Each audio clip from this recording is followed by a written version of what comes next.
إن الحمد لله رب العالمين والصلاة والسلام على من لا نبي بعده وعلى آله وصحبه أجمعين وبعد. فأعوذ بالله السميع العليم من الشيطان الرجيم. إنه من سليمان وإنه بسم الله الرحمن الرحيم. تمام تعریفیں حمد و ثنا کبریائی بڑائی بزرگی بالاتری اس خالق کائنات کے لیے ہے کہ جس نے ہمیں اور آپ کو صرف اپنی عبادت کے لیے پیدا فرمایا. جیسے کہ باری تعالی قرآن مجید میں ارشاد فرماتا ہے وما خلقت الجن والانس الا لیعبدون. اللہ سبحانہ وتعالیٰ نے تمام جنوں کو اور انسانوں کو صرف اپنی عبادت کے لیے پیدا فرمایا،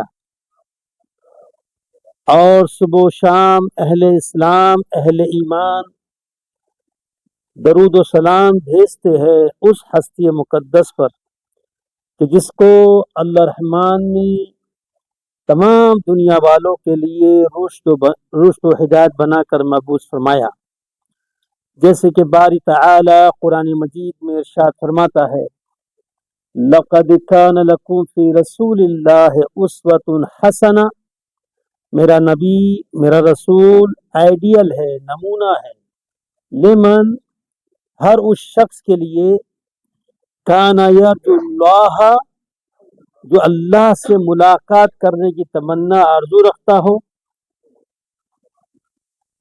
اور اس کا ایمان و آخرت کے دین پر، والیوم الآخر وذکر اللہ کثیرا، اور جو اللہ کو کثرت سے یاد کرتا.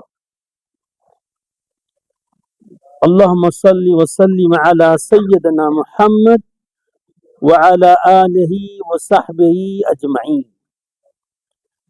بعد اس تمہید کے آج کا میرا موضوع ایک ایسی آیت کریمہ کے تعلق سے ہے کہ جو انسان اس آیت کو اپنا اوڑھنا بچھونا بنا لے، اپنی زندگی میں اس آیت پر عمل پیرا ہو جائے، دنیا اور آخرت کی خیر و بھلائی، خیر و برکت، اللہ کی حفاظت، اللہ کی نصرت اس کو حاصل ہو. وہ آیت کریمہ ہے بسم اللہ الرحمن الرحیم. اللہ سبحانہ وتعالیٰ نے قرآن مجید میں 114 مرتبہ اس کو نازل فرمایا ہے. 114 مرتبہ، 113 مرتبہ ہر سورت کی ابتدا اسی آیت سے ہوتی ہے سوائے توبہ کے. اور ایک آیت اللہ تعالیٰ نے سورہ نمل میں جو میں تلاوت کیا ہوں کہ انہو من سلیمان، کہ سلیمان علیہ السلام جو اپنے وقت کے نبی بھی تھے اور بادشاہ بھی تھے، انہوں نے خط لکھا. اس خط کی ابتدا بھی انہوں نے بسم اللہ الرحمن الرحیم سے کی. اب یہ آیت کریمہ یہ قرآن کا حصہ ہے، یہ قرآن کے باہر کا حصہ نہیں ہے. کچھ لوگوں نے اختلاف کیا ہے لیکن جمہور کا یہی موقف ہے، اور عبداللہ ابن عباس رضی اللہ تعالیٰ عنہ کا قول بھی موجود ہے. وہ بھی ارشاد فرماتے ہیں، حدیث رسول ہے، مرفوع حدیث ہے، سنن اربعہ میں ہے کہ اللہ کے نبی کو کسی بھی صورت کی انتہا یا ابتدا کیسے معلوم پڑتا تھا؟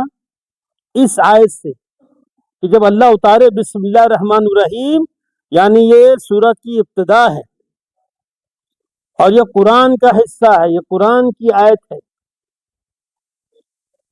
اللہ سبحانہ وتعالیٰ نے اس آیت میں اپنا اسم اعظم ذکر کیا ہے. اللہ باری تعالیٰ کا ذاتی نام اللہ ہے. اللہ کی ذات بھی بابرکت ہے اور اللہ کا نام بھی بابرکت والا ہے. جیسے کہ خود اللہ تعالیٰ قرآن میں ارشاد فرماتا ہے تبارک اسم ربک ذی الجلال والاکرام، بابرکت ہے تیرے پروردگار کے نام جو بڑی عزت والا ہے، بڑی جلال والا ہے، بڑی عظمت والا ہے. تو اہل ایمان پر یہ لاگو ہوتا ہے کہ وہ اپنی زندگی میں ہر کام سے پہلے اس اللہ کا نام لے جو بڑی ہی بابرکت والا ہے. اب اس آیت میں 3 طرح کے اقسام ملتے ہیں، اعمال ملتے ہیں. اس کو سنت کہا جاتا ہے. ایک ہے بسم اللہ الرحمن الرحیم، کہ جس جگہ اللہ کے نبی نے پوری بسم اللہ پڑھی ہے پورا پڑھنا سنت ہے، اور کئی جگہوں پہ آپ نے صرف بسم اللہ، تو بسم اللہ پڑھنا سنت ہے.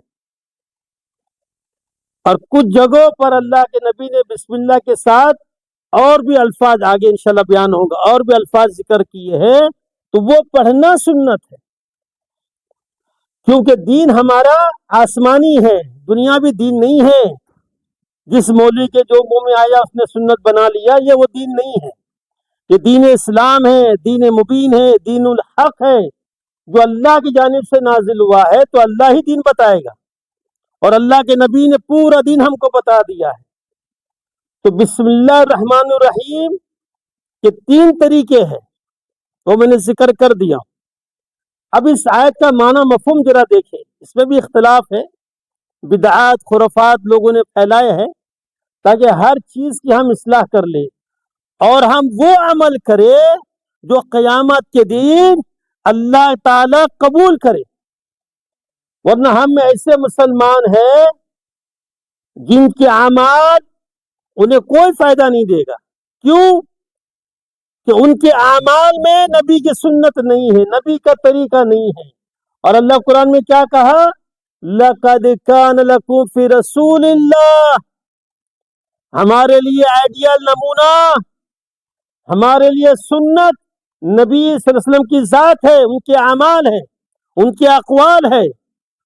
جو عمل میں نہ نبی کا قول ہے، نہ نبی کا فعل ہے، نہ تقریر ہے، وہ عمل مردود ہے، اللہ اسے قبول نہیں کرے گا. اب اس کا معنی کیا ہے؟ بسم اللہ. بسم اللہ کا پہلا حرف کیا ہے؟ با. با عربی میں کئی معنی میں استعمال ہوتا ہے، لیکن اس آیت میں اللہ سبحانہ وتعالی نے با سے مراد استعانت، مدد طلب کرنا استعمال کیا ہے. اس کے بعد ہے اسم، نام. اس کے بعد ہے اللہ، اللہ کا ذاتی نام اللہ ہے. اللہ خود قرآن میں کہتا ہے قُلِ ادْعُوا اللَّهَ أَوِ ادْعُوا الرَّحْمَٰنَ، اے نبی ان سے کہہ دے اس کو پکارے کس نام سے؟ اللہ یا الرحمن، یہ اللہ کا ذاتی نام ہے اللہ. اب اللہ سبحانہ وتعالی نے بسم اللہ، اللہ کو بعد میں رکھا ہے اپنا نام، پہلے کیا رکھا ہے؟ بسم، نام کے ساتھ. اب یہاں پر ہمارے جو جولہا پارٹی ہے انڈیا پاکستان میں، جو 15ویں صدی کے گمراہ کن لوگ ہیں، وہ اس میں جھگڑا نکالتے ہیں، کہتے ہیں بولو اللہ کے نام سے. جبکہ اکثر مفسرین جو ہمارے لغت کے ہیں انہوں نے ترجمہ یہ کیا ہے شروع کرتا ہوں اللہ کے نام سے. تو کہتے ہیں شروع کیسے کریں گے، اللہ کا نام تو بعد میں آ رہا ہے.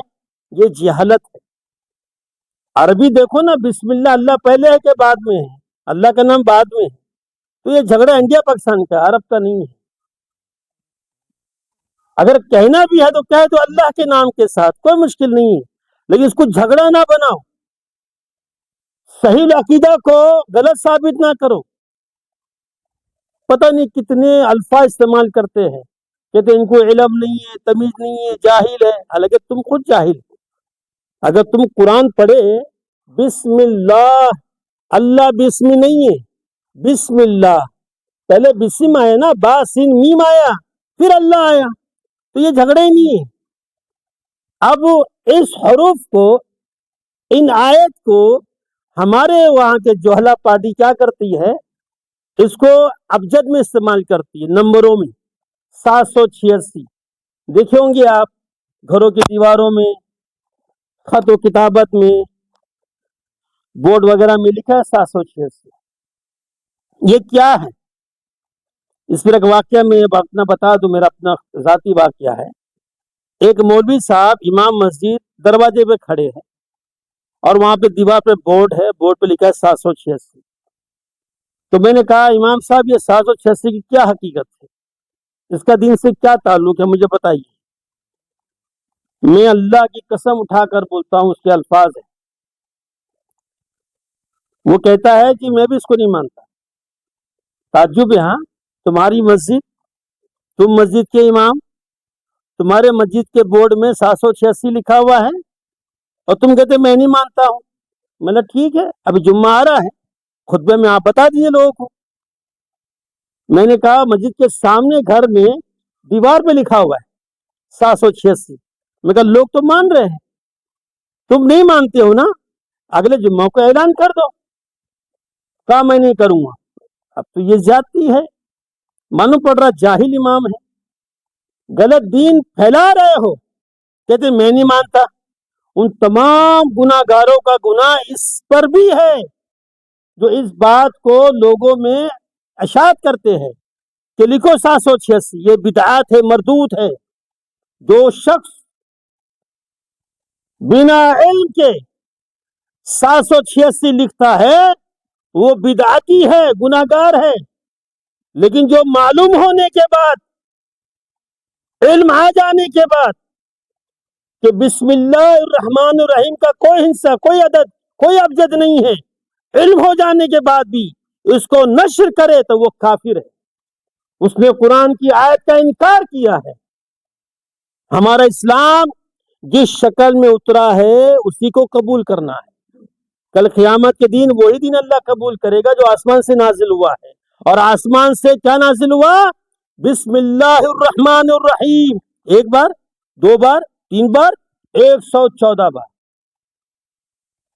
اور تم دین کو بدل رہے ہو، دین کی شکل صورت کو بدل رہے ہو، یہود و نصارہ کی اتباع کرتے ہوئے، شیطان لین کی اتباع کرتے ہوئے دین کو مٹ کرنا چاہتے ہو، دین کی ہیبت کو، شکل کو بگاڑنا چاہتے ہو۔ اللہ سبحانہ و تعالیٰ قیامت تک بگڑنے نہیں دے گا۔ ایسی جماعت حق پر رہے گی جو اللہ کا دین، نبی کی سنت ہو بہو ویسی جیسے نازل ہوئی ہے، جیسے بتایا گیا ہے، ویسے ہی اللہ سبحانہ و تعالیٰ اپنی اس جماعت کو، ان موحدین کو، ان محب کتاب و سنت کو زندہ رکھے گا، اور وہ بتاتے رہیں گے یہ سنت ہے، یہ بدعت ہے، یہ شرک ہے، یہ توحید ہے، یہ حرام ہے، یہ حلال ہے، یہ جائز ہے، یہ ناجائز ہے، یہ حق مبین ہے، اللہ کا دین ہے، اور یہ دین ہی غالب رہے گا۔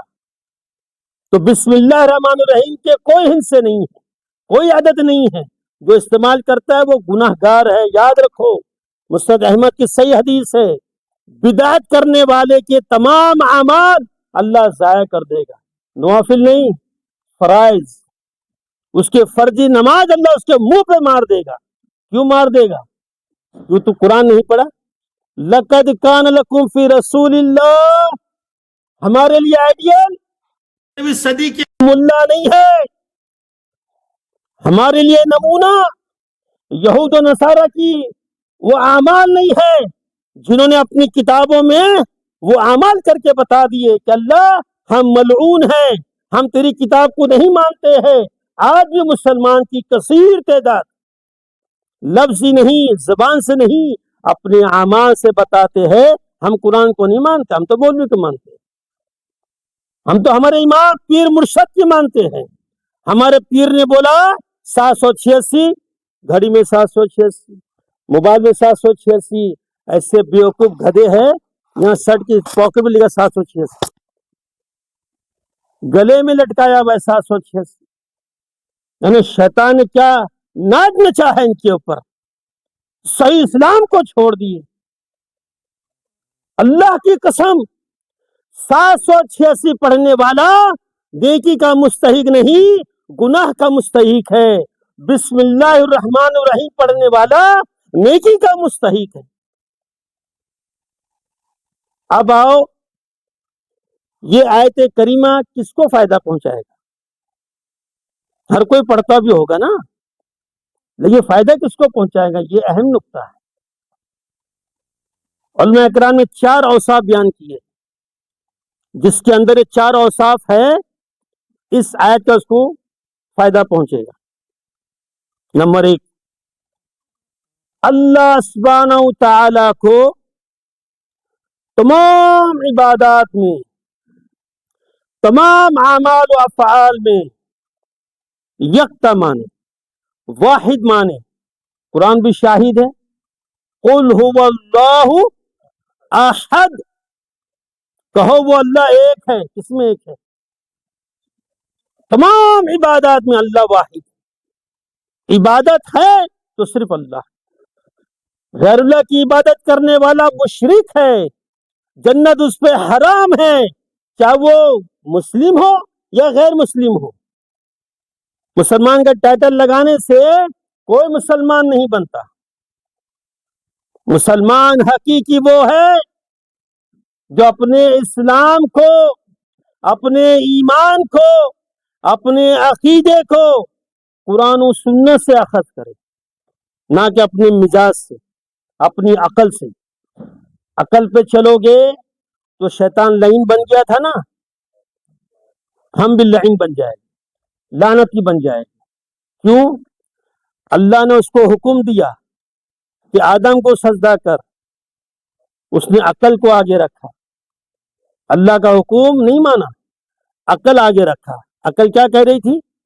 انا خیر منہ، کہ میں اس سے بہتر ہوں. اللہ نے مجھے آگ سے بنایا، اس کو مٹی سے بنایا، مجھ سے کمتر ہے. عقل کا اسلام میں کوئی دخل نہیں. سچا مومن مسلم وہ ہے سمعنا، جب رب کا قرآن سن لے، نبی کا فرمان سن لے، آمنا ایمان لے کے آئے، وہ اطعنا اور اس پر عمل پیرا ہو جائے. آج ہمیں واضح طور پہ معلوم پڑ رہا ہے کہ بسم اللہ الرحمن الرحیم ہی پڑھنا سنت ہے، دین ہے. 786 پڑھنا لکھنا یہ دین نہیں، یہ مردود عمل ہے. اس کے باوجود بھی اگر یہ عمل کرے گا وہ انسان تو وہ کافر ہو جائے گا، اسلام سے نکل جائے گا. قرآن کی ایک آیت کا انکار یا پورے قرآن کا انکار، حکم برابر ہے. تو یہ آیت اس کو فائدہ پہنچائے گی جو توحید پرست ہے، جو موحد ہے، جو اللہ کی ربوبیت میں، اللہ کی الوہیت میں، اللہ کے اسماء و صفات میں کسی کو شریک نہیں کرتا.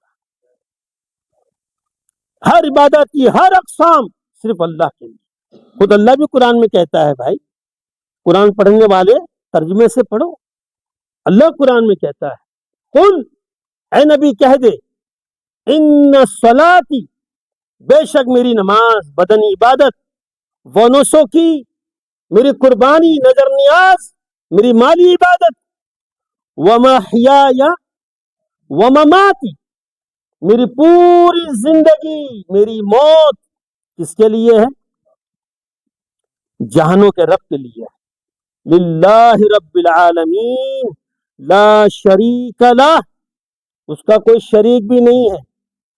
اللہ نے نہ کوئی شریک بنایا، نہ کسی کو اختیار دیا.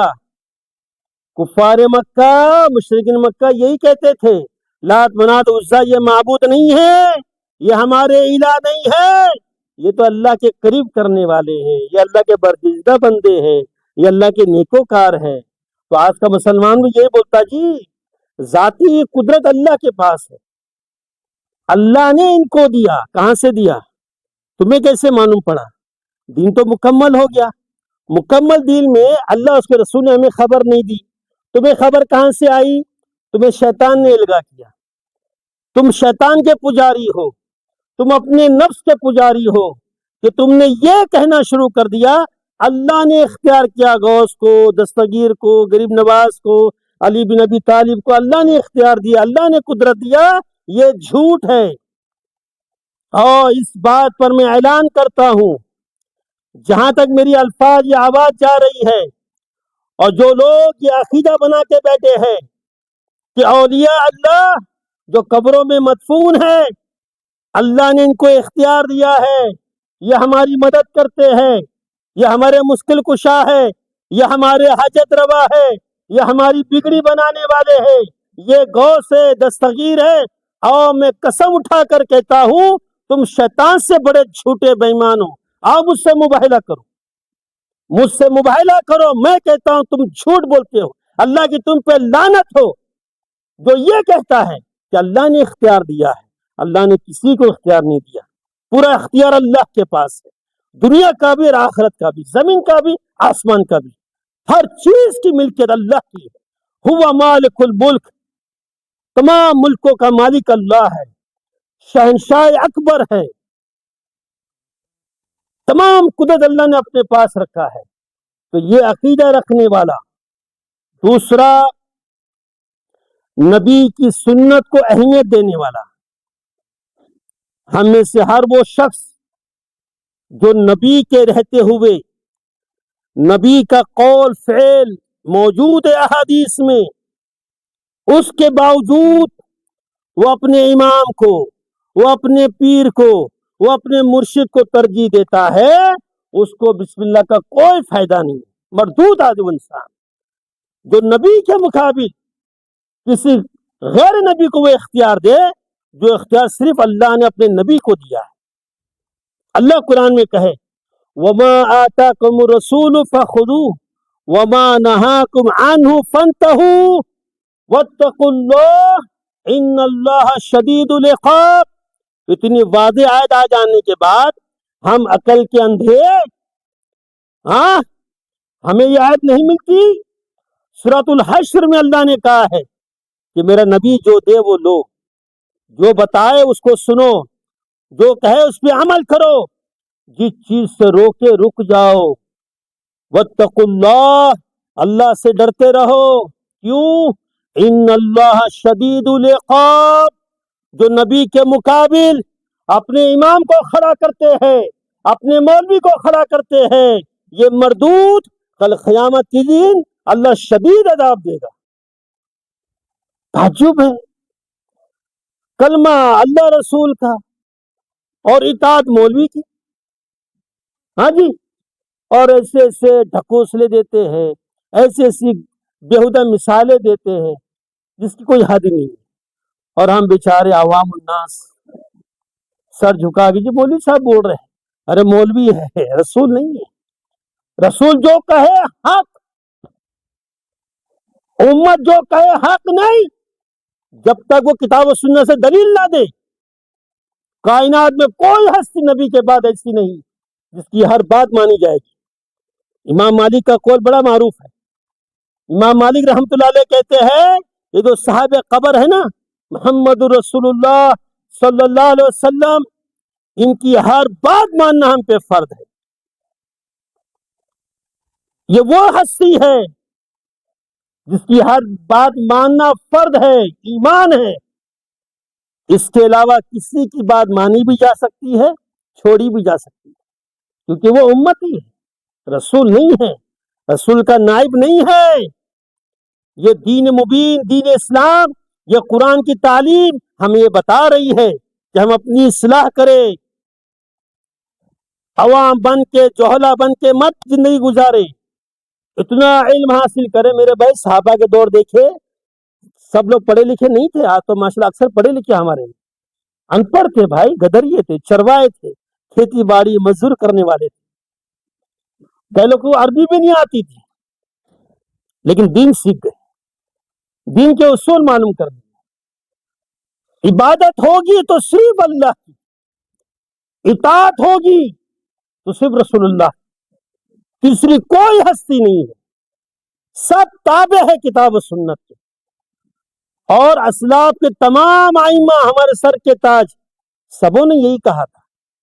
ہماری بات حجت نہیں ہے، ہم نے بنا لی ہے۔ آج کے دور کے جو فرقے بنے ہیں، ان فرقوں نے اپنے آپ کو جامد کر لیا ہے کہ میں حنفی، میں شافعی، میں دیوبندی، میں بریلوی، میں چشتی، میں قادری۔ تمہیں کس نے بتایا یہ دین؟ اللہ تو قرآن میں ایسا نہیں کہا۔ اللہ تو قرآن میں کہتا ہے وَاعْتَصِمُوا بِحَبْلِ اللَّهِ جَمِيعًا وَلَا تَفَرَّقُوا۔ اللہ کی آیت واضح ہے۔ اللہ کہتا ہے سب مل کر، ہو حنفیو، ہو شافیو، ہاں دیوبندیو، بریلویو، آؤ ایک اللہ کی رسی کو پکڑو، کتاب و سنت کو پکڑو، اتحاد و اتفاق بھی ہو جائے گا، شیطان کا منہ کالا ہو جائے گا، کفار ہم سے ڈرنے لگیں گے جیسے صحابہ کرام سے ڈرتے تھے۔ وَأَنْتُمُ الْأَعْلَوْنَ إِن كُنتُم مُؤْمِنِينَ، مومن بنو، دیوبندی مت بنو، بریلوی مت بنو، فرقہ پرست مت بنو، اپنے آپ کو موحد بناؤ۔ شرم آتی ہے مسلمانوں کو دیکھ کر، بے غیرتی کا مظاہرہ کرتے ہو، دنیائی معاملات میں دنیا ایک کر دیتے ہیں، دین کی باری آئی تو بے شرم بن جاتے ہیں۔ کوئی شرم نام کی چیز نہیں ہے، کوئی غیرت نہیں ہے کہ ہمارے دین میں ڈاکہ ڈالا جا رہا ہے، ہمارے دین کو خراب کیا جا رہا ہے، توحید کو مٹا کے شرک کی بھرمار ہو رہی ہے، سنت کو مٹا کر بدعت کو شروع کیا جا رہا ہے۔ ہمیں کوئی شرم نہیں، کوئی غیرت نہیں ہے۔ کیوں نہیں ہے؟ کیونکہ ہم بے شرم ہیں، کیونکہ ہم مسلمان نہیں ہیں۔ اگر مسلمان ہوگا اسلام پر حرف آنے نہیں دے گا، اپنی زبان سے، اپنی ہاتھ سے، اپنی جان سے وہ حفاظت کرے گا دین اسلام، دین مبین کی۔ ایسا مسلمان بنو، غیرت والے مسلمان بنو۔ تمام صحابہ، تمام اسلاف غیرت والے تھے، ان کے سامنے ہلکا بھی عمل غلط ہوتا نا وہ شدید ناراض ہوتے تھے۔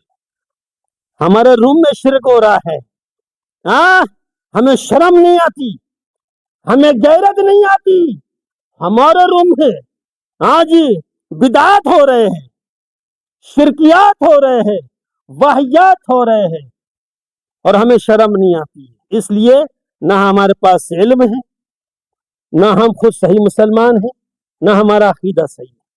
آؤ اپنا عقیدہ صحیح کرو، اپنی اصلاح کرو۔ اس آیت کا فائدہ اسی کو ہوگا جو عبادت صرف اللہ کی کرے، اور اطاعت کس کی کرے؟ ابو حنیفہ کی، ہاں شافعی، مالکی، کس کی اطاعت کرے؟ اور قرآن سے پوچھتے نا بھائی، قرآن تو سچی کتاب ہے کہ نہیں؟ قرآن کہتا ہے یا ایھا الذین آمنو، اے کافرو، اے یہودیو، اے عیسائیو، اے مشرکو، اے لوگو۔ اللہ نے کہا؟ نہیں کہا۔ کیا کہا؟ اے ایمان والو۔ جتنے یہاں بیٹھے کون ہیں؟